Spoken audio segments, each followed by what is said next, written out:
and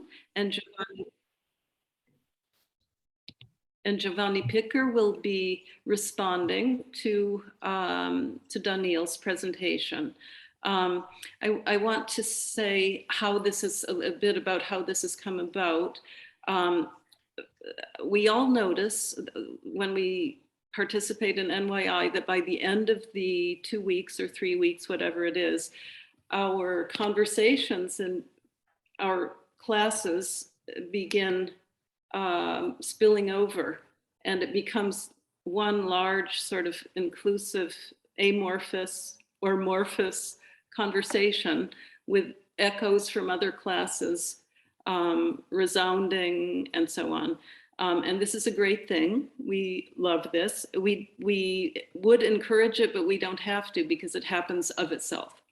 And it seemed to me that a wonderful way of rounding out the lecture series, and actually NYI, since this is sadly the penultimate day, would be to have someone give a presentation who has been with us all along, but has been sort of behind the scenes as a ZA. I'm speaking of Daniile now, but who in her own right has done some really amazing scholarship that I think it's a good thing for us to know more about. I see Giovanni is here as well, Giovanni Picker. So Christina's one respondent and Giovanni is the other. Giovanni, I just said that I'm not going to do long formal introductions because we know each other already and have our ways of finding out if we don't know. So we'll begin with Daniile, and then Christina and Giovanni will respond to Daniile. And as always, we will open it up for discussion and questions. And I will, it's not really moderating, but I will moderate and call on people and also read out the comments in the chat, and probably also try to get a word in edgewise, if you don't mind, because I always have just many questions that just can't seem to wait. Daniile, it's all yours. Yay. I'm just going to share my screen.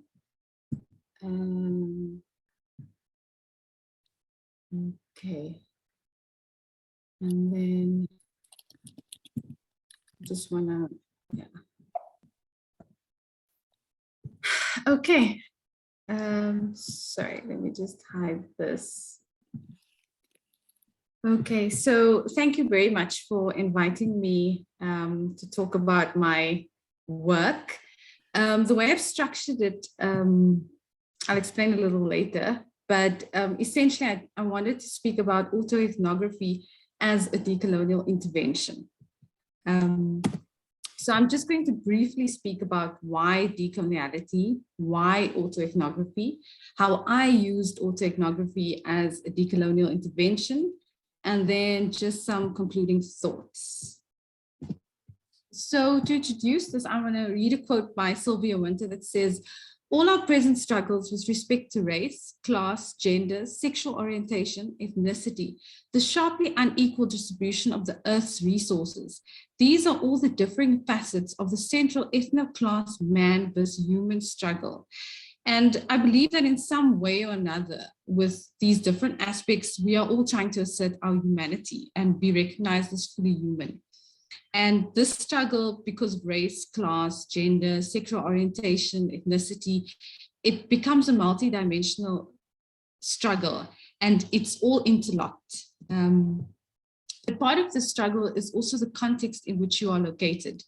And I believe that the oppression that you experience is also tied to this context. So your geographical location, which also involves the interrelation of your physical space and human relations, is shaped by colonial knowledge, and that also affects the attitudes formed by both the colonizer and the colonized.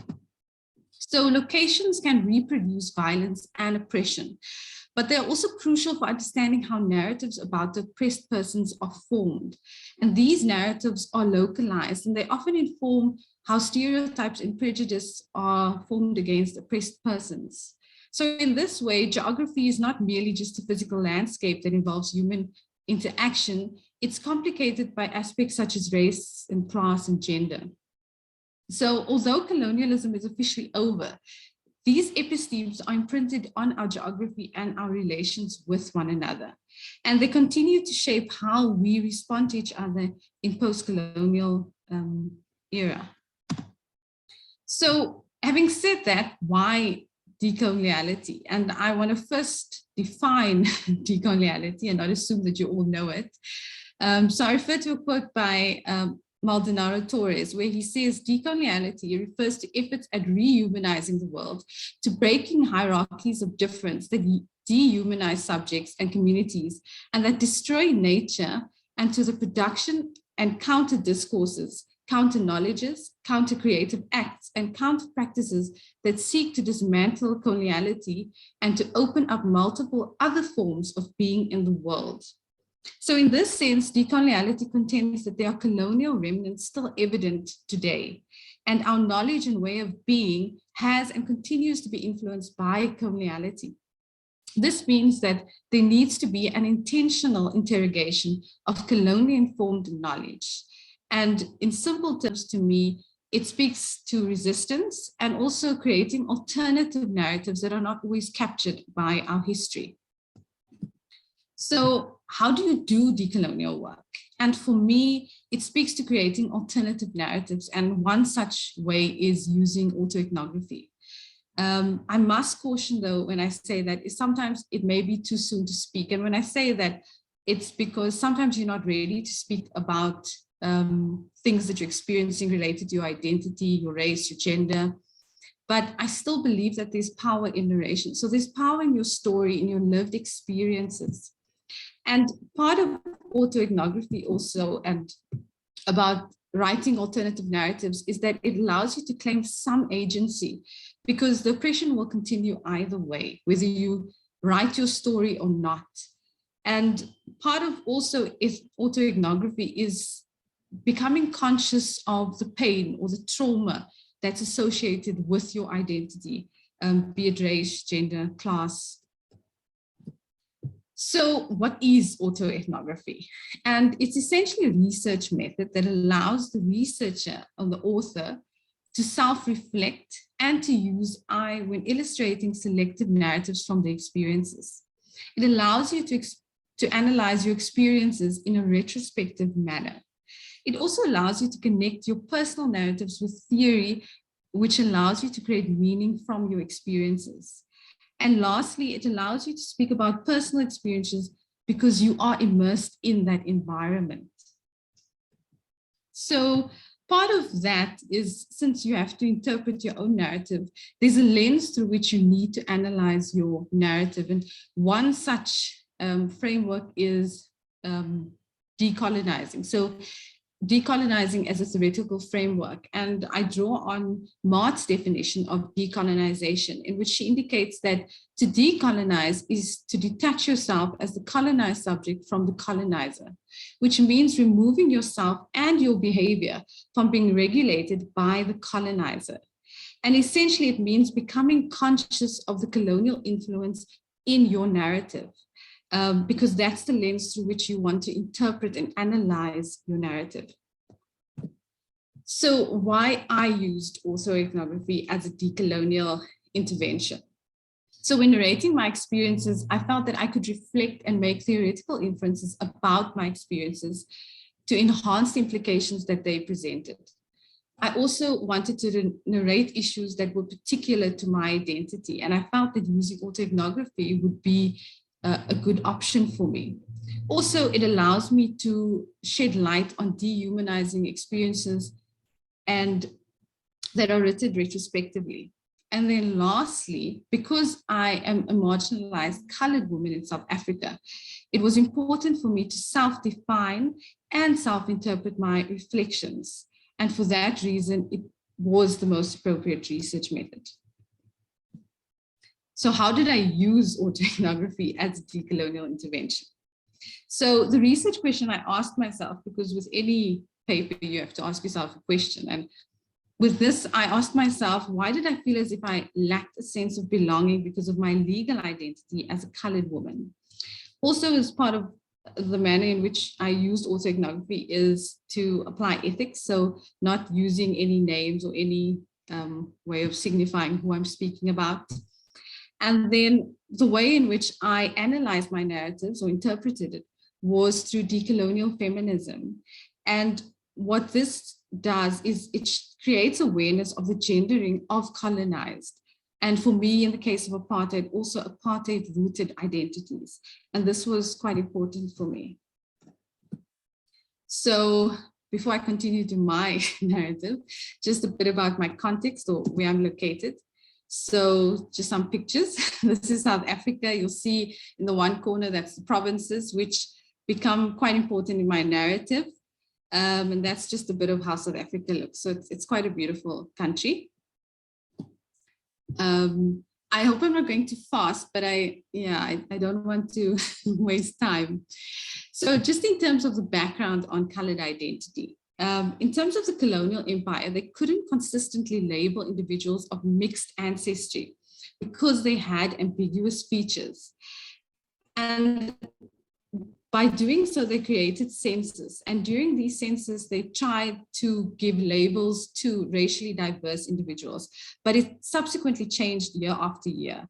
But there was a great need to classify such individuals that were racially mixed. And the guideline that they used was skin color.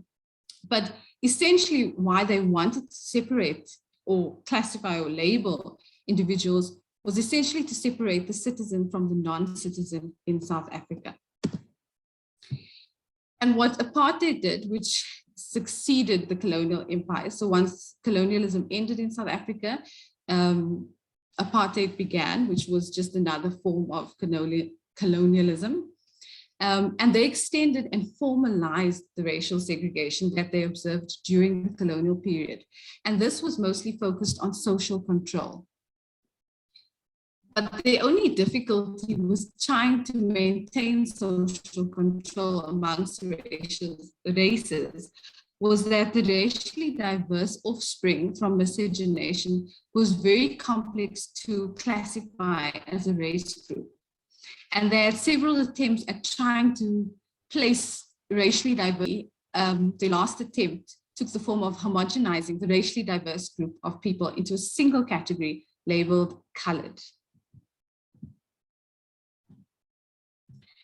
So since the apartheid government legalized racial segregation, sexual relations between race groups were also prohibited. So legally, you were not allowed to mix with races in sexual manners. And as such, it was scorned and was met with disapproval. And part of discouraging any further sexual relations among the race groups, the colored population, which was the racially diverse group of people, had started to become labeled as negative and inferior. And through this, by labeling them negative and inferior, they started to indoctrinate colored people into the thinking that they are inferior, that they're a pessimistic group, and essentially that they're less than human.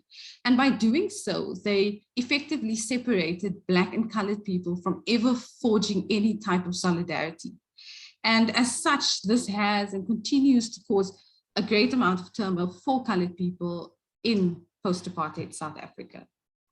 So that's just a short background in terms of how colored identity came about. But in terms of who is colored, what made up countries such as Indonesia, Malaysia, India, Madagascar, East Africa and West Africa. And they were coerced into sexual relations with the European and Portuguese settlers. And as a result, this is what they termed miscegenation. And they had offspring that was racially diverse. But there was also sexual relations between the European and Portuguese settlers with the indigenous population of South Africa. And the indigenous population was the Khoisan, the Griqua, and the Namas. And it's also worth noting that even amongst the enslaved, the Indonesian, Malaysians, India, Madagascar, East Africa, and West Africans, they also had sexual relations with the indigenous Khoisan, the Griqua and Namas, which also produced a very varied racially diverse population. So you can just imagine it's quite a diverse group of people, and even how their features would be diverse.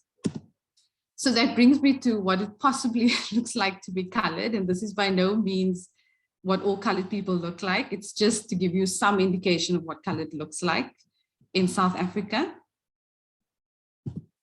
So why is this an important area of research, and specifically for me? So there's three things that specifically made me want to look at this as research. And the first one is there was an article that was published on colored women, and it spoke to having inferior cognitive abilities. And this was eventually retracted by the publishers, but this caused a lot of controversy. And also about the uncritical use of colored women, about South Africa not caring about colored people and them not feeling included or belonging. And then the third is previously during the apartheid and the colonial, they were not white enough. And now during post-apartheid, there's a feeling that they're not Black enough. So it's this constant thing of not being white enough, not being Black enough. So these three issues were some of the reasons why I wanted to explore colored identity. Also because I belong to this category. So just in terms of my positionality, before I go on to some extracts from my work. So racially, I identify as a Black woman, but this is within the framework of Black consciousness, which is a framework developed by a South African, an anti-apartheid struggle icon. And he advocated for Black unity that opposes the divide and rule strategy, which was essentially what apartheid done. It was to separate all people of color from each other. And that's why they created groups. So Black consciousness serves to unite all non-white individuals in a collective and unified Black identity that speaks against apartheid notions of identity. But ethnically, I identify as colored, and I know this might sound a bit strange, but South African and the South African context has uniquely shaped the culture that I perceive as my culture, but also my language practices. And for that reason, I ethnically identify as colored. But in my concept of ethnically identifying as colored, I don't believe there's no homogeneity in that conception. Also, there's no common history or culture that I believe is shared amongst people that ethnically identify as colored. And this is because we all come from different parts of South Africa. We were all racially mixed in different ways. Our ancestry is slightly different. So there's no common history or common culture. It's just a diverse group of people with a diverse history and culture. So some of my extracts, and I'll just be reading some of them. So these are just some snippets. So an extract from my location in South Africa. The geopolitics of South Africa has made me wonder why relocating in the same country somehow created a consciousness of my identity that I had not previously fully engaged in. More importantly, what I needed to grapple with was what had happened to my identity as a colored woman in the shift between locations. Beyond my positionality, there appeared to be a great internal need to problematize my identity. The recognition of my physical features as part and parcel of colored identity required dismantling. These physical features, skin, hair, and body shape were interwoven so intensely with colored identity that as a colored woman, I was not able to escape the connotations associated with my physical appearance. In a space such as Cape Town, there were limited opportunities for me to fully engage with my differences because I saw people with similar differences often enough. In relocating to Pretoria, this is a different city in South Africa, I was faced with the opportunity to see myself through others. My difference was visible and unavoidable. I faced the reality of being through the eyes of others, a double consciousness of being what appeared to be a deficiency in the eyes of both white and Black people. In this context, I was regarded through a schema that comprised coloniality, apartheid, race, and the non-recognition of gender. What had happened to my identity was that in relocating, my difference was magnified, and I was forced to engage continuously with how I was perceived and understood. I was forced to identify myself more regularly and enter into debates of what it means to be a colored woman. I needed to question my identity and figure out why my difference was accepted in one space and questioned in another space, all in the confines of one country. Had we become so divided in South Africa that in relocating to different regions in the country, your identity would provoke colonial and apartheid notions of citizenship? Against this backdrop, I've become conscious of my appearance and how people perceive me. I've also become aware that due to stereotypes and my appearance, some people will not gravitate towards me, but instead see me as a potential opponent. I say this in light of being unable to find solidarity with fellow Black women, as my appearance and the stereotypes of my legal identity at times appears to hinder solidarity with Black women. It is through these experiences that colored has become problematic for me, especially since it is a legal classification used for all legal documents. The legalization of the term colored obscured the fact that it was a social construction and not an actual racial classification. This has resulted in the persistence of negative perceptions and the increased uncritical use of the term colored in various contexts in South Africa. The very existence of people labeled as colored are still considered to be problematic due to the colonial and apartheid-informed notions of humanity. This allowed me to question why being a colored woman complicated my humanity. Are we not still perpetuating degrees of humanity in South Africa by condoning the use of colored as a racial classification? More importantly, why were white men and women able to deem our humanity as subhuman and to label us as colored? Why did they feel they had this authority to name us?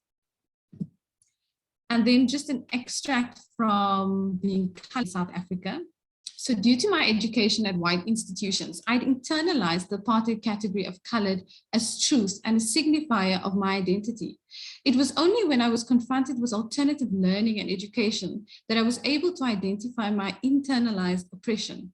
In other words, I had not only become colored in my appearance, but also in thought. I had internalized my oppressive self as an oppressive way of being that was inherent in my origin. This, I believe, is the very danger of coloniality, as it seeks to encourage your acceptance of being dehumanized. Through this consciousness, I became aware of how colored as an identity has always been used for political reasons. Regardless of who I thought I was, what I was being perceived as has had a greater impact on me compared to who I define myself to be. This was imperative to me, as people tend to respond to one based on what they see. This has been true for me in South Africa, as I've been instantly recognized as colored in most contexts. I use the phrase recognized, not because I was known to the seer, but because my physical features were known. However, there have been instances where I've not been recognized as colored, and these instances have provided me with food for thought. Perhaps my appearance was not, after all, just colored, I thought on occasion. This also led me to think why being or not being colored mattered to me.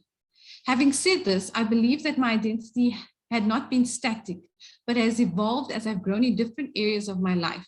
And in terms of the knowledge I've been exposed to regarding myself and the history of South Africa, in essence, I don't believe I can separate my identity from South Africa. The country emergence and its history has impacted on how I understand myself. The history of South Africa has influenced how I understand my physical appearance and the way I speak. There are so many aspects of my identity that I believe are tied to the South African heritage. And then just an extract on culture politics in South Africa. I've often heard over the years, coloreds don't have any culture, or what will you wear for Heritage or Cultural Day? Or what is your culture? Talmage, a research article by him, also recorded similar quotes, as he indicated that parents of mixed race children were teaching them, so they're teaching their children that are mixed race to not claim that they are colored. And they were quoted saying that they are neither here nor there. They've got no culture and they've got no grounding. These kind of questions have poked at my racial legitimacy and subjected me to multiracial microaggressions. Because as a child, there was no specific tradition that I could claim as being the colored culture. Neither did we wear special clothes to certain events. This creates a sense of uneasiness in me. And in growing up, not learning about my actual history, I was left to learn about it on my own. The legitimacy of culture has remained a position of epistemic violence for me, as I am expected to survive and resist the prevailing knowledge, which claims that the apparent lack of culture is associated with being a colored woman. The cultural episteme associated with being a colored woman has been the result of silencing and erasure in colored communities, owing to colonial and apartheid contempt for miscegenation. This is similarly captured by Fanon when he speaks about the racism he experienced on the part of white people. When he says, when it comes to the case of the Black man or woman, he or she has no culture, no civilization, no historical past. Thus, the concept of culture has been deliberately used against colored people so that they should think of themselves as nothing, especially when they have been labeled as a negative group. They are the leftovers, because their existence threatened white supremacy. White supremacy, which fueled apartheid ideology, had thus achieved the colonizing of colored women minds. So some concluding thoughts on those extracts. Decolonial thought encourages the rejection of colonial and apartheid fallacies about culture that seek to divide diverse people of color. And in my narrative, it's only served to silence me and make me complicit in my own oppression. Colored identity and culture should therefore be celebrated as an expression of diversity.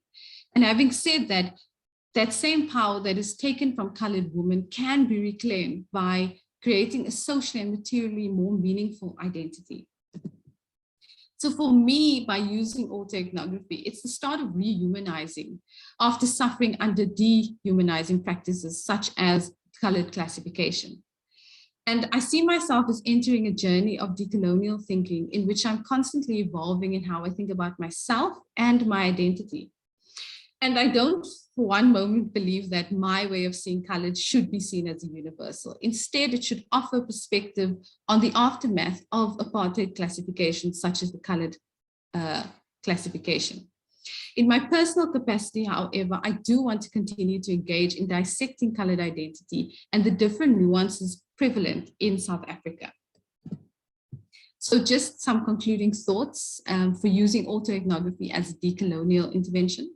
I don't believe there should be any uniformity in how one should decolonize or to what decoloniality should be, because I think your context is the determining factor when deciding to engage in decoloniality. I believe that you should try to be a producer of knowledge and not always a perpetual student, always learning. You should try to create it. I believe that it's important to grapple with your identity and how you wish to be identified. And I believe decoloniality advocates for shifting thinking that transcends the grips of colonial knowledge. I also believe that by using autoethnography as a decolonial intervention, it forces us to question what we have come to know as truths and to inspect how we are upholding colonial notions of humanity. Thank you for listening. There's just a quote, and this is what we call Afrikaans in Cape Town region. And the quote is, "Don't live your life by accident, live your life aspres." And aspres is probably the word that you won't recognize because it's not English. Aspres can be translated as on purpose. So it's like an Afrikaans word, but not. So thank you for listening. And I need to stop sharing now. Thank you. So let us give our thanks to Daniile for that really wonderful presentation, and open up the conversation now to Christina and Giovanni, and then eventually the rest of us. But let us begin with Christina and Giovanni. Daniile, thank you again for such an amazing presentation. I just want to reiterate that reading your work is such a pleasure. It's a breath of fresh air. because it does so much, and you speak about it and talk about it so humbly, right? We could very easily come away from everything you said and think, oh, here is Daniile offering a perspective or a case study based on her experiences. But really what you're doing is groundbreaking, because you're putting in dialogue critical race analysis with feminist epistemologies. You're situating, you're drawing up on the work of the personal being political, right? And you're taking your experience as something that not only it has like this emotive dimension, but becomes something that we can deconstruct and analyze and learn from. And it's always such a blessing to be able to learn from those experiences, because you mark yourself as vulnerable, but you also offer this amazingly brilliant insight from that place of vulnerability. And I think that's something that doesn't get modeled enough for scholars. So I just want to offer like my deepest like joy in having read your work. And what I have to offer are not necessarily like remarks about your work, but questions I have based on observations. And I'm like gonna outline this in these like 4 kind of major ways. I'm gonna offer the questions, and then perhaps they'll align with some of what Giovanni wants to share. And I'm hoping and viewing this as kind of a larger dialogue. So the first piece around feminist epistemologies, questions of how we do this work, what gets constructed as rigorous work, etc. I want to start with bringing up autoethnography, because I'm wondering what kind of challenges you might have faced in publishing on autoethnography. Because as you know, different methods get critiqued regularly for their scientific rigor and their reliability and validity. So I'm wondering, because I imagine that you must have faced struggles coming up with more, I don't know, empiricist logics around how you've done your work. The second piece deals with constructions around race and racialization. You offer us this concept of colored consciousness, right? Again, linking the personal as political. And I'm wondering if you see a relationship between your work and the idea that we have in the US, especially around like blood quantum, or understanding race as something measurable or in the blood. How we understand what qualifies one as Black or as a different ethno-racial identity. And so I'm wondering if you have thoughts around some of the ways that biology is invoked in relationship to race when we think about different ethno-racial identity categories. And I'm going to put all of this in the chat, so you'll have notes on all of this. The third thing is you do something that Sarah Ahmed does in her work, where you say there are broad ways in which inequality happens ethno-racially through gender, etc. But you also say that there is like this tendency to erase and collapse difference, to erase heterogeneity. And you do a really wonderful job at saying there are broad structural things happening, and yet we cannot collapse everyone's experience into this like single prepackaged story. So I want to frankly just learn more from how you understand the relationship and significance of like identity categories and having ways that people can identify as collectives while still attending to difference and not collapsing that. And finally, you give us reflections around gender and its relationship to coloniality. And I'm wondering if this isn't a claim that you make, but it feels like something you were inching towards. I'm wondering if you would say that the category of woman, the gendered construction of woman, is something that is inherently racialized in any way. So does woman evoke whiteness as a default? And if it does, what does that mean for your own gendered reflections in your work? Okay, I have said a lot. I want to open the floor back to Daniile, or I'm not sure if Giovanni wants to jump in before Daniile responds, or how we should do it, Polly.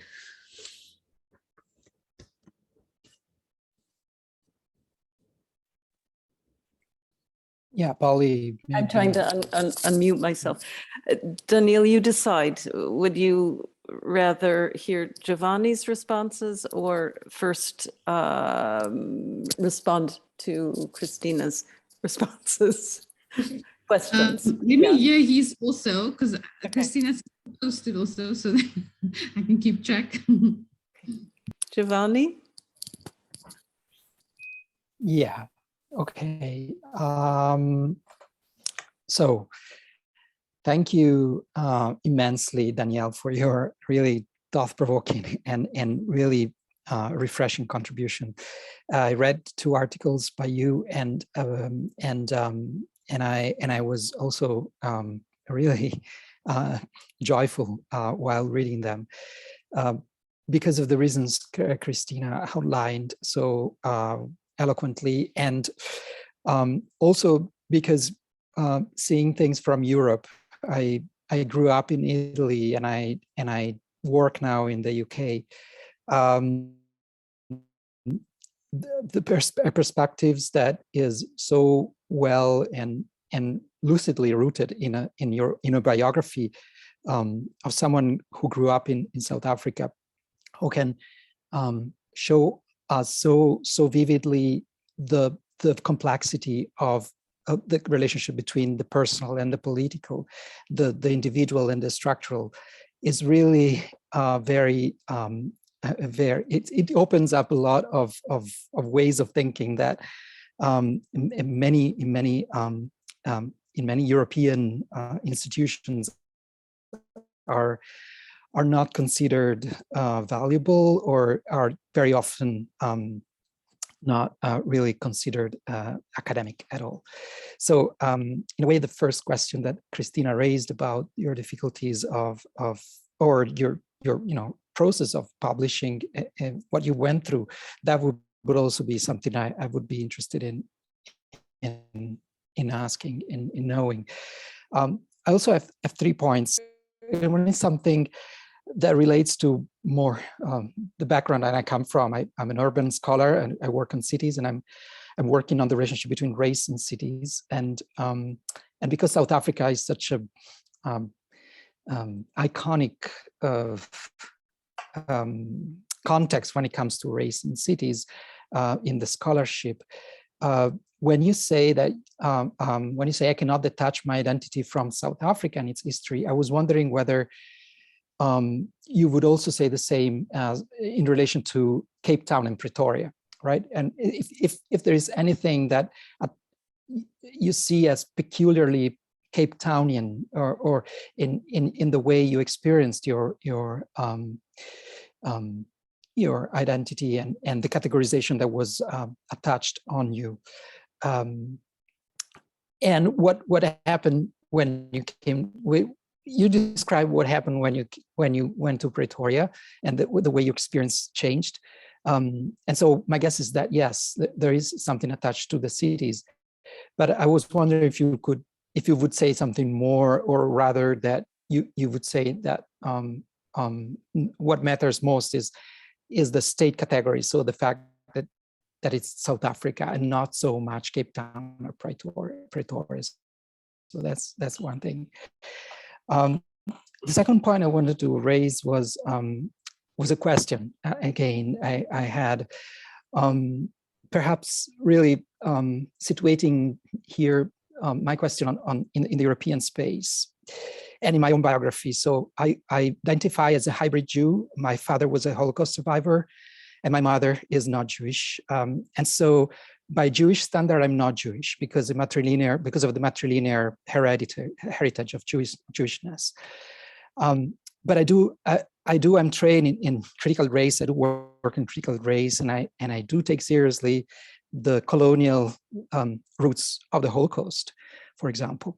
And so I was wondering whether you think, if you have any ideas about the fact that decolonization could be done, or engaging in decolonial interventions could be done by people without a direct or a biographical links to colonialism, right? So from the heart of Europe, so to say, engaging in decolonial scholarship, in decolonial intervention could be done by people without direct biographical links to colonialism, like me, for example, something like that. And the third question is more methodological, about you use the word, the category of autoethnography. And we know that the category of ethnography is itself coming from a tradition of scholarship that has its roots in colonial knowledge production, anthropology. And so I was wondering whether there is any sort of debate or something that you would engage in when it comes to rethinking even the category of ethnography for decolonial scholarship, for a scholarship that aims at detaching from colonial legacies and colonial epistemic violence, and use something else. And I'm thinking here, for example, that Elisabeth Povinelli's idea of sociography instead of ethnography.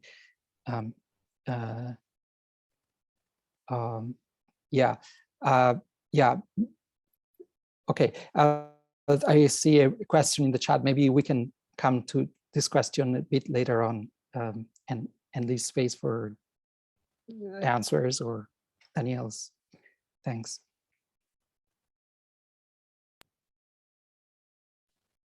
Thank you, Giovanni. Daniile. So I'm going to try my best to answer those questions, because they're not the easiest questions to answer. But the first one about publishing, this is quite hard. I must say, my background is not in qualitative work at all. I'm actually I was quite involved in quantitative work, so statistics, psychometric work. So similar concepts, but not specifically, this type of work. So trying to publish using autoethnography was very difficult. I want to advocate it as a method that people should try, but there are a lot of difficulties because journals have different ways of accepting autoethnography. Some have certain styles that they prefer and they feel is more rigorous than others. You'll see that the way I wrote my narrative was I infused theory in several sections. So I didn't just write one large piece, and I basically wrote a little bit, started infusing theory like easily in the work. But for some, they actually just want you to narrate this whole piece and then only go into you analyzing that whole section. So there's different ways of doing autoethnography. And different journals, they accept different stuff. So I can't really say what works because different journals will ask for different things. But I do think if there's one thing that I could probably say in terms of writing autoethnography is that it's a process of writing, rewriting, rethinking, and continuously questioning yourself. So the self-reflection and being conscious of what you're writing, that's quite important. And I think also selecting narratives that really speak to what you want to talk about. So for me, that was quite important, is trying to think of experiences that I had that would really illustrate what I'm trying to get across. And the only way that I knew which experiences to choose was to know that, why did I feel so uneasy about this experience? Like, why did it linger? Because I think when something lingers with you, there's something to it, and you don't always realize, or you're not always conscious of why it's lingering with you or why it makes you uneasy. So for me, those were the narratives that I selected. So I don't know if that gives you much in terms of the publishing process, but it's a lot of back and forth. So some of the stuff I've also forgotten because I wrote it quite a while back, and then it takes quite a long time to publish. And then I had a baby in between, so my mind just got all foggy. but it's worth doing. I think that there's really power in narrating your story and in telling people, whether it be about race or gender or sexual orientation. I think there's a lot of power in just giving voice to your story. So that was a question that both of you had that I think I answered that. Oh, and the other thing that I actually just want to bring up, and it's so real because I brought the extract about culture being a thing, and literally today, like tomorrow, there's a work function, and the theme for the work function is we're a cultural thing, and we're only two so-called colored people at work. And what did my colored colleague or friend ask me? What are we going to wear? We don't have anything cultural to wear. So it's a very real issue, and it's not an issue that I face like occasionally. It's like every time this concept of culture comes up, it's like, okay, here's it again, you know, now I've got to really just like tackle it. So it's a very real issue. But let me move on. The next question that was asked by you, Christina, was the race in, let me go to you, because I made some notes, but I think your notes will probably be better than mine.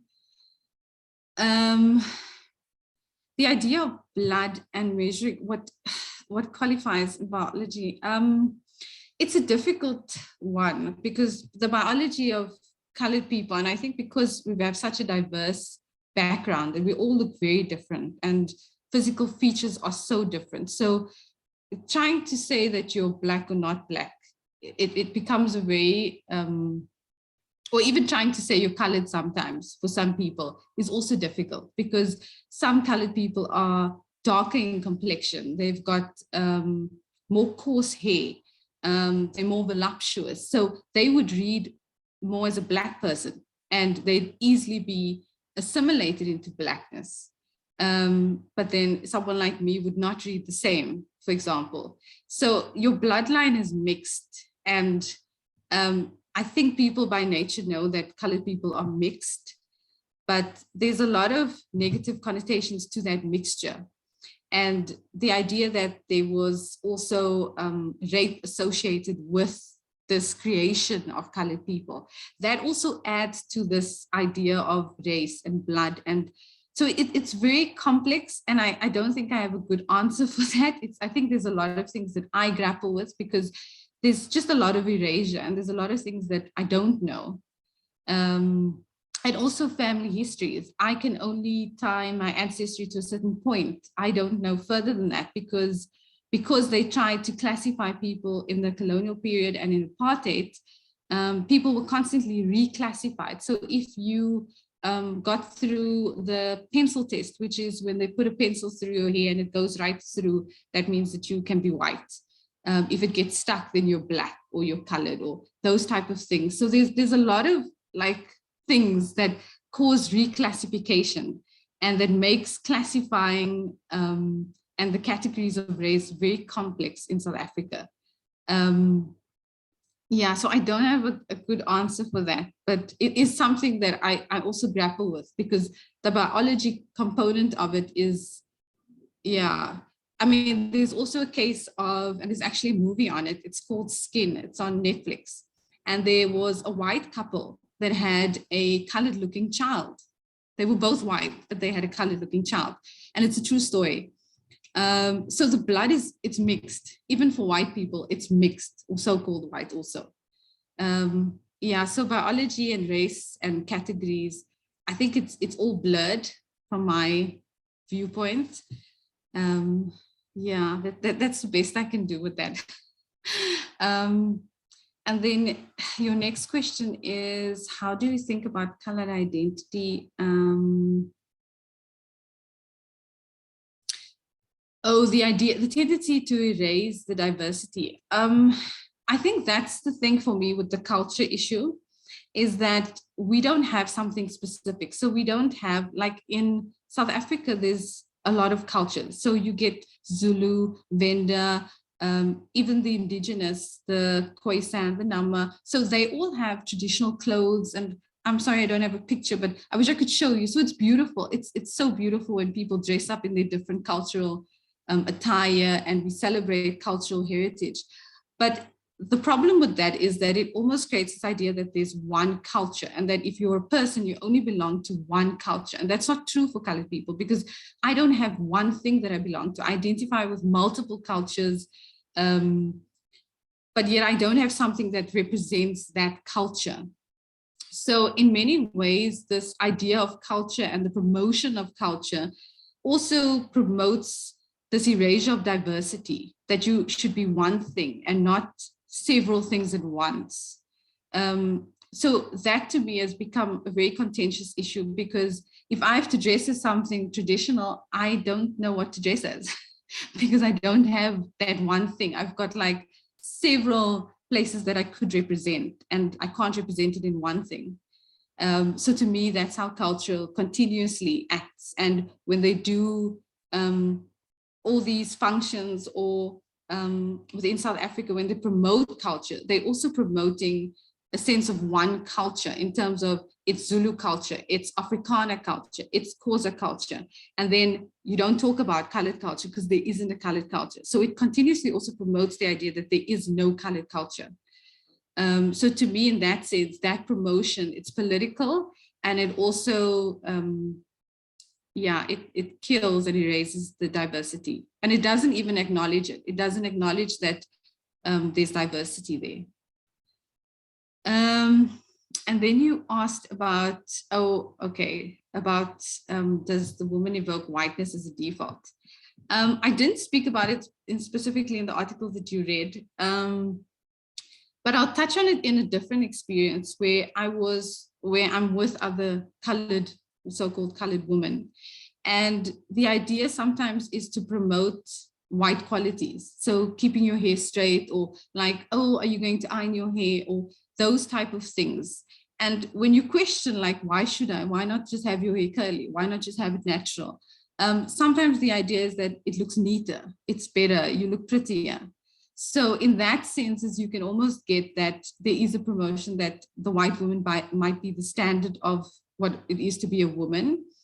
But I've also experienced this with Indian friends. I mean, my Indian friend has straight hair. I mean, is as straight as I think you get. And she straightens her hair. And when I asked her, why are you straightening your hair? Like, it's already straight. And she's like, no, but it's even straighter. And like, you know, she doesn't have to like do anything. She doesn't have to iron it. And I couldn't understand this, because to me, it was like, how straight do you want your hair to be? So to me, I think those small things make me question. And when you start asking them those questions, it becomes very uneasy for people, because they don't want to, they don't challenge that. Even with the idea of people like colored people. So because colored people are varied in skin color and hair, etc., they always seem to speak about the white component of their heritage. So I've got a German background, or, you know, there's German ancestry in my lineage, or so they have to claim that whiteness. And to me, in many senses, it also just speaks to that colonial knowledge being so entrenched that you have to have some sort of, you know, whiteness in your lineage, or, yeah, and then they think better of you. So, yeah, I think it sort of speaks to that. Yeah. Sorry, I just don't want to take up too much time, because I see the time is escaping me. And then to Giovanni's questions, you asked about the difference between the cities, between Cape Town and Pretoria. There are differences, because in Cape Town, I hate to say this, but there's a greater concentration of colored people. So you'd find there's more diverse people. And this is mostly because of the history of South Africa, because a lot of the enslaved people and the indigenous people mixed there with the Europeans and Portuguese settlers. So that's why there is a greater concentration there, and why a lot of colored, so-called colored culture would play out there. And that's why I wouldn't necessarily feel different there. So Cape Town itself, it's got a very different feeling, and I wouldn't necessarily stand out there. But when you move further up in South Africa, so Cape Town is the coastal side, and when you move more inland, it becomes less concentrated with colored people. So the diversity gets less as you move up. And that's why, for instance, I can say at my work, we're one of 2 colored people. And there are other colored people in that region. So, but they are very different in the sense that they've also been mixed racially in different ways. So they've got a slightly different ancestry. And they also, their language practices are different. So they speak a bit differently to how I'd speak in a sense. The accent would be slightly different. We wouldn't look vastly different, but there would be differences culturally, I would say. So that is the difference that you'd also pick up. And because there's a lesser concentration, you sort of stand out, because most of the people that are, as you move to the northern, or where I'm located in Pretoria, it's generally white people and Black people. So that's essentially the difference. And that's also got to do with how colonialism played out and how the British and the Afrikaners fought, and how the Afrikaners moved to one section of the country and the British sort of stayed in certain other sections of the country. And that's also, I mean, if I speak to a different side of South Africa, there's also colored people, but they're also a bit different. They've got a different accent, they speak a bit different. We look similar in certain ways also, but also just different cultural practices in a way. So there's definitely differences across the cities. I don't know if that answers the question, but you can probably ask me if it doesn't. And then you asked if, can people that were not colonized do decolonial work? I think that, is that the question? I suppose you could speak about decolonial work. I think it's more important for someone that feels the colonial influence. That's from my perspective. I think when you feel the colonial influence, and as directly as your identity, and for me, the legal classification, it becomes a very different narration. It becomes very personal, whereas I think you can probably remove yourself maybe a bit from that, because maybe it's not as personal, or you were colonized in a different sense, because there's different ways, I think, of being colonized. So I suppose it's possible. I don't have a great answer. I'm also just starting out, but I suppose it's possible. And then you asked about autoethnography coming from a colonial methodology, and that's a tricky one. I think what's nice about autoethnography is that it allows you to give voice to your experiences, and to me, that's important.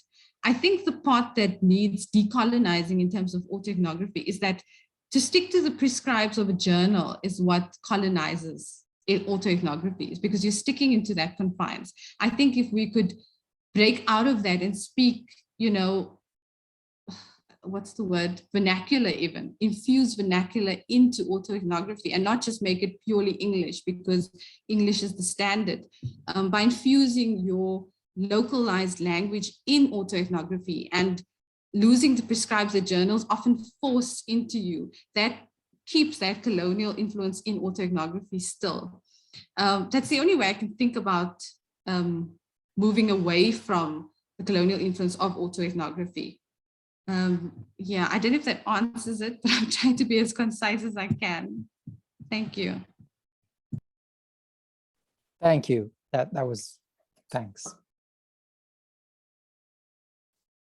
So Daniile, thank you so much for answering the questions, comments of Giovanni and also Christina. And they may want to come back again with more commentary, but I think it makes sense to open this up now, the discussion, to participants, of which we have a lot here, and some hands I see are already up. But let me just read a few of the comments here. I'm just going to voice these rather than asking people to read them out themselves. Distria says, thank you for a wonderful talk. Bella, wow, that was absolutely wonderful. Thank you, Daniile. Distria says, I agree with everything Christina said. Absolutely critical to the feminist perspective too.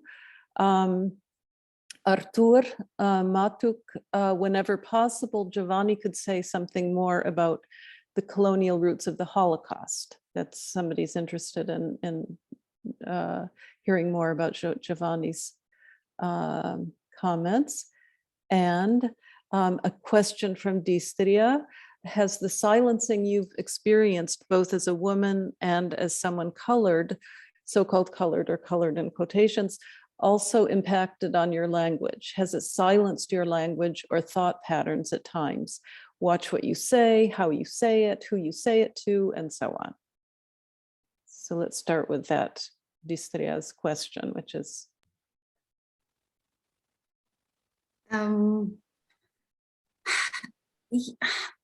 Yeah, that's a difficult one. I think in some spaces it has silenced me. But in other spaces, I think it's given me agency to speak. So I think it depends on the space, and I think it depends also on the people that you're with, the context, if you feel safe enough to actually approach the subject. So not always silencing, but some silencing. I think with the language practices, I'm generally English, so it's not as if I think in English also. But in Cape Town and in the Cape Town region, I speak what is called like an Afrikaans. And that I only speak amongst those that also speak it in that sense. So it's not something that I just speak everywhere. So in that sense, I suppose there's some silencing because it's not always used, and it's not as if it's a something that's acknowledged always. I think there's a movement now towards trying to actually promote the use of Afrikaans, which is very specific to the region of Cape Town. Yeah, but yeah, I think it's in some spaces, yes, and in some spaces, no. I must also say, I saw Nikolai, and I must say his classes at V-NYI inspired me to write. And he's an expert in decolonial thought. So if you have decolonial questions, please ask him. He's brilliant. He's going to make you want to write. Like, honestly, I literally, the articles that you saw, I was literally thinking about it before I got to V-NYI. I was thinking about it. And then I was in his class and I was like, I need to write. I need to write. And he's looked at some of my work, so he's heard some of my thoughts, and he's really like, it's a pity he wasn't here for this period, but he's really, really excellent, and he would inspire you to write and to use autoethnography and to just think decolonially. I just had to add that. And we feel the same. Any other questions?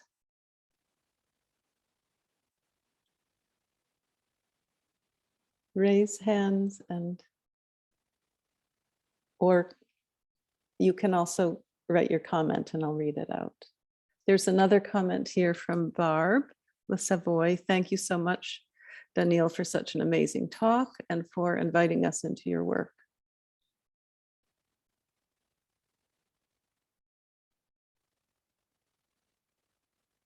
So maybe, okay, at this point, there's a question.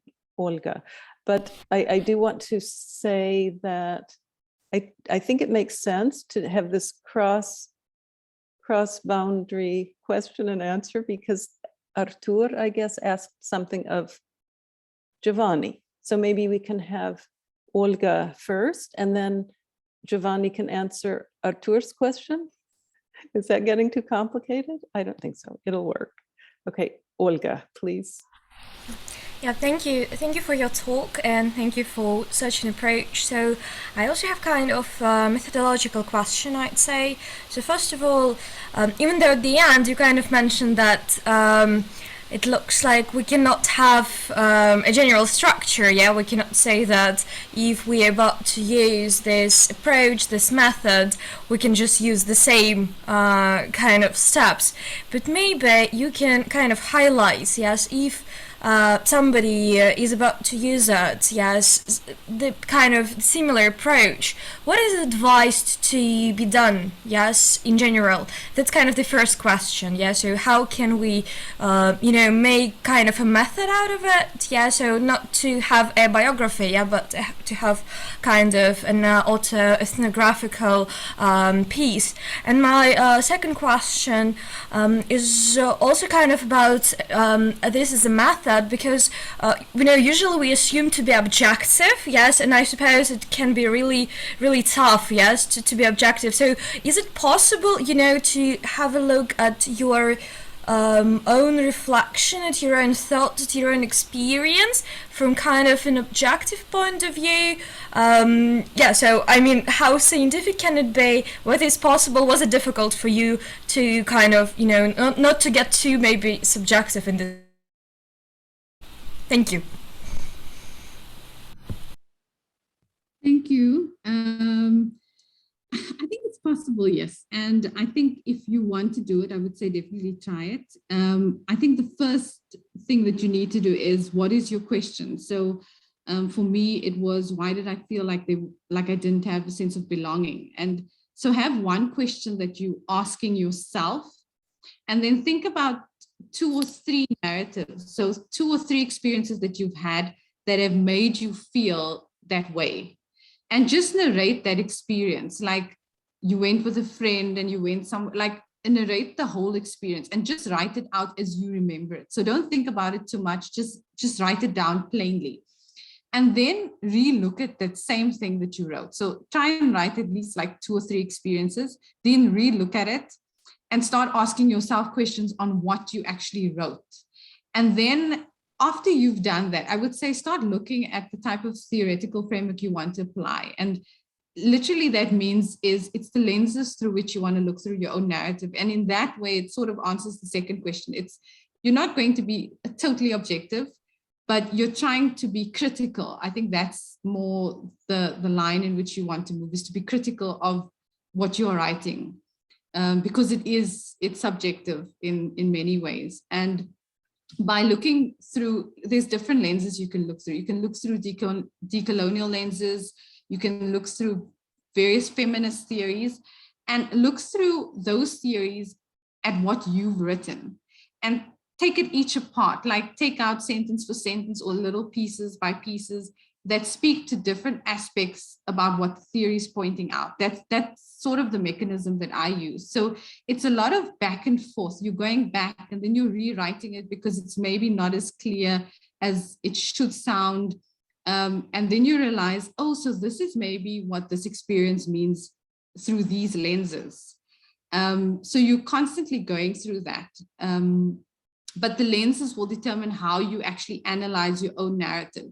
And in that sense, I think, depending on what a journal expects, how they expect you to put it together, the core of your work is done. So sometimes you're literally just changing the structure of how they want it, but the basic work is done. You've written an experience that was answering your question, and you've also interpreted through some sort of lens, either decolonial, either feminism, either some racial theory, and that has made you ask yourself questions. So you're constantly self-interpreting and self-reflecting constantly with your own narrative. I hope that answers the question. I think it's really inspiring, it makes me also try it. So yeah, thank you for your talk. Thank you. So Giovanni, are you here? Do you want to answer Arthur's query? Yeah, so just briefly, I put 2 books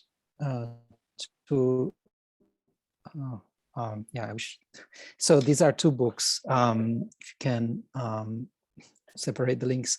One is the Germany's Forgotten Holocaust, which is about the now recognized genocide of the Hama and Herero people in West Africa, today's Namibia, by the Germans, from which Hitler learned a great deal in terms of techniques of extermination.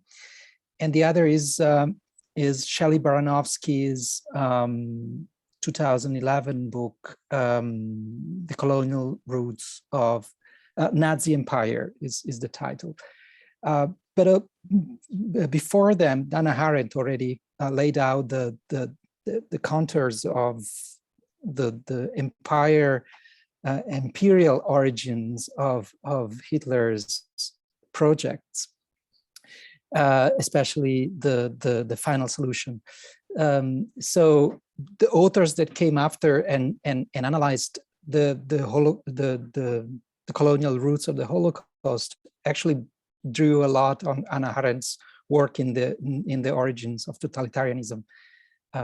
So I guess that's something that pretty much we all know about. Yeah, that's something. Yeah, thanks, John. Yeah, these are the. I think I separated. Yeah. I think I separated them successfully. Yeah. I guess that's yeah, exactly. One is the link to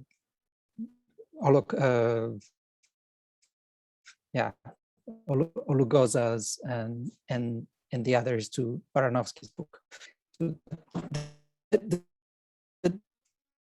I mean, the scholarship is burgeoning on the email. I'm happy to give you any talks.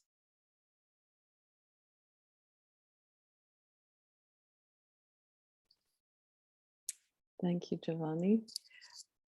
Here's another comment from Nura Agzamova. I want to thank you, Daniile, for sharing your work and this invaluable advice on autoethnographic writing. And a smile. Are there any other questions? If not yet, I'm going to take advantage of my power here and ask you one or two myself, if that's okay. But first a comment, and that is that I loved the way you use this term lingering, that you pay attention to those questions and things that linger in you, because it's this intersection both of feeling and thinking, right? I think that's what lingering is. And then you use that as a way of prompting yourself to write and to keep writing. And I think it's just it's a brilliant formulation of that. And then I had a question about language. And this is, so you were just talking about, somebody asked you about your relationship to speaking Afrikaans. I think that was the question. And so what I am wondering, and this will date me as being really old. I can remember the time when the language was extremely politicized in South Africa, and Afrikaans was the language of the oppressor.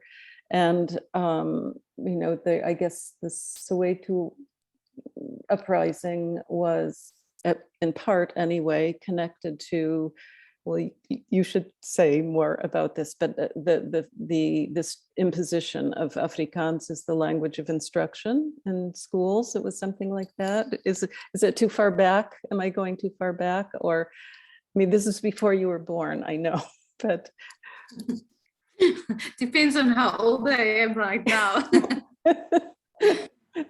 So I'm interested in this, so English, even though it was the colonial settler language, clearly also was somehow juxtaposed to Afrikaans, and Afrikaans was overwritten with a lot of tension and somehow defined as this language of the oppressor.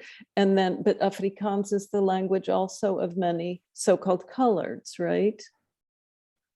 And what about that? What would you say about that today? And how has that evolved, those tensions?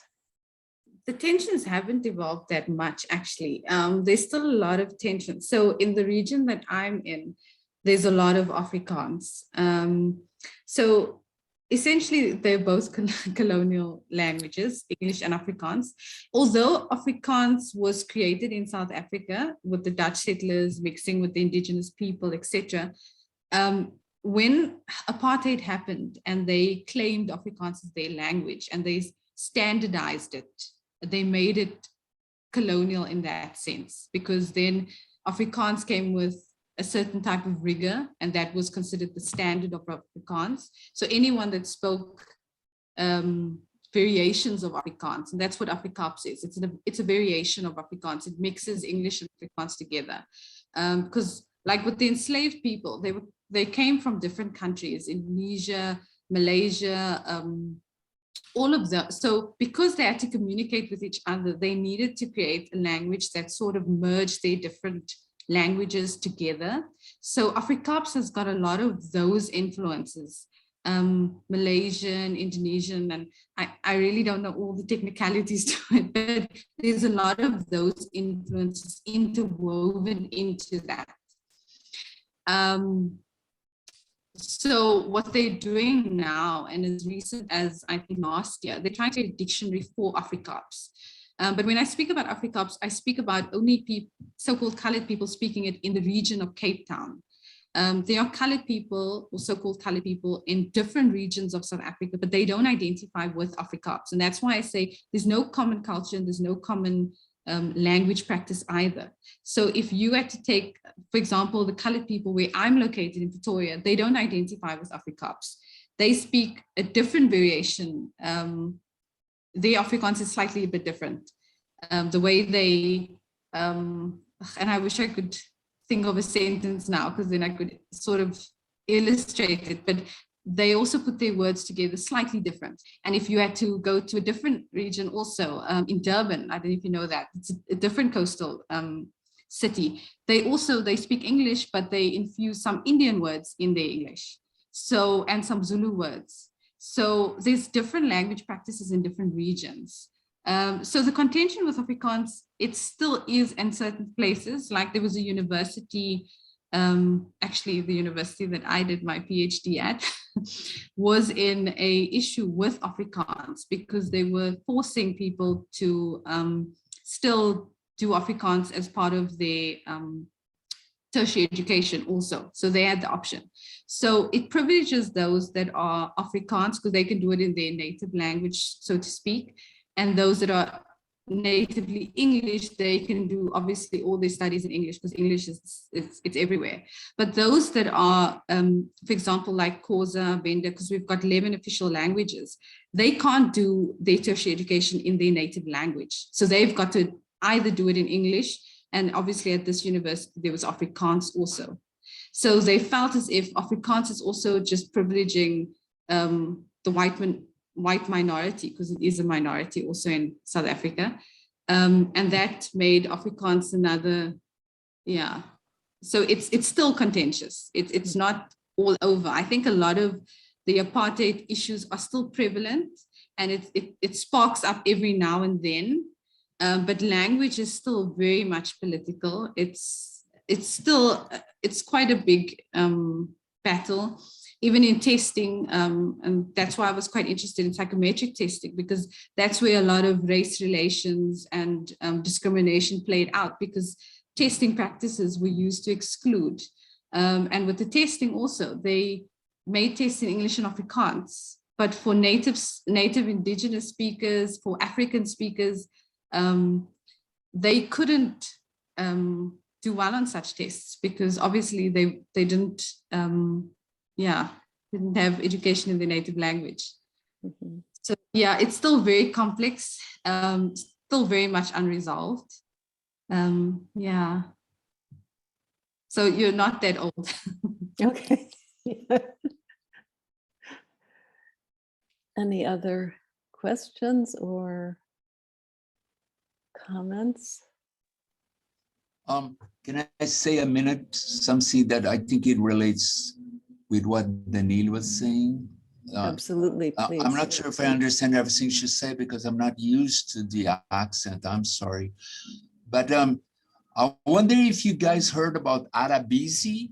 I think it's one of the names that is given to this language. It's a written language, use it for text on the cell phones that Arab people have been developing.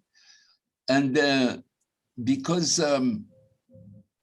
the alphanumeric keyboard in the cell phones do not have all the sounds of the Arab language, they replace some of the sounds with numbers. So they create a language which is alphanumeric, which is Latin alphabet plus numbers. And numbers represent sounds. I think this is amazing because the Phoenician alphabet, when it was translated to Greek, some signs were changed in terms of values. So it's repeating itself again. And I wonder if the question of distra could also apply to written languages. Sorry, I was just wondering in this idea. But I think when I found out about Arendse, I was pretty impressed. So this is a question. This is a question for Distria. I see that you have there's a lateral conversation taking place here. Unless yeah, it could be. Unless Daniile, do you have anything to say about this? Is this outside of the domain of your talk? Distria, do you want to address this or? Yeah, so thank you, Daniile, for a wonderful talk, by the way. Seriously, it's been very, very interesting to hear and to listen also to your thoughts on the theory of this. Regarding Artu's comment on the Arendse, that does sound quite interesting. I haven't actually heard of that before myself, but that's quite a fascinating thing. I think all of us would like to know a bit more about that, for those of us who don't. And just all I can say was really the reason for my question was because I was just thinking in regards to what Christina had mentioned, some of the feminist perspective, and I know there's a lot of, especially in the US, from Catherine McKinnon amongst others, and Ray Langton in the UK, who I know is also in a sense linked with South Africa in her past, who in a sense strongly still believe that we are, as women, we are silenced in various aspects, whether of our as our gender, as our race and everything. And I just myself, I understand where they are coming from, but I kind of feel that in a sense we are kind of much further away from that now than we perhaps were years ago, given the fact that we are starting to have more of an impact as women, being involved in various different roles and organizations and places and stuff. And I just kind of had, that's one of the reasons I was just wondering, because I thought it's interesting that you're both on the sense of both of those contexts that these women are speaking about, who are in one context and not the other, and yet their views are in a sense quite far removed, I would say. Thank you. Daniile, I guess, do you want to say anything about that?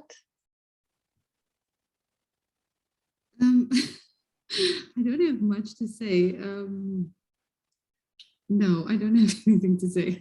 Illustrating the question of silence. It plagues us. It plagues us all at various times. I have to say, going what John was saying as well, sorry, this was not really made, I know probably me and Arthur are rambling here, not trying to take it away at all from Daniile and her context. And as a question as well, I'm more than happy to really hear, and I would like to hear other people's thoughts on this too. So if Giovanni and Christina or anyone else has any thoughts as well, that that'll be interesting to hear. Thank you. So Christina and Giovanni, do you have lingering comments? And I'll use lingering very conscientiously from now on. It's a wonderful word.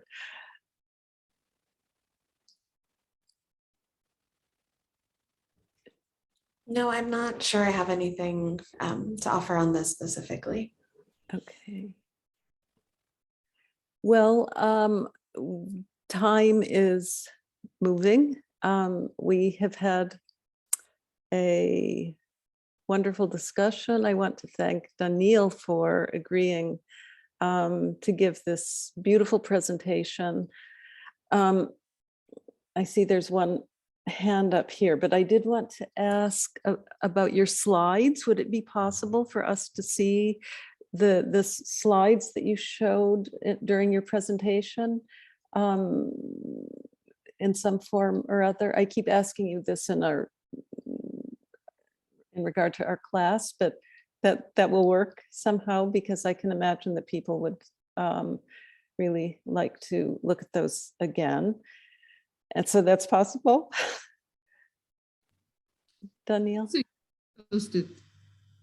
Okay, great. And also Christina's questions. Christina, are you here still? Yes, I'm here. Yeah, is it possible to get your questions? You mentioned that you could post them in the chat. Does that make sense? Will the chat disappear? I'm always worrying about chats disappearing after the talks, but we can get them. I just put them in the chat. I had directly sent them to Daniile, but now they're visible to everyone. Great, beautiful. And then there was one other hand up, and we'll end it with who was asking. I saw a it was just applause, no hand up. Thank you so much. Okay. Yes, applause for all the participants and all of us who listened, and goodbye until tomorrow. I'm glad it's not the last day. We have one more day of the Institute. So thank you.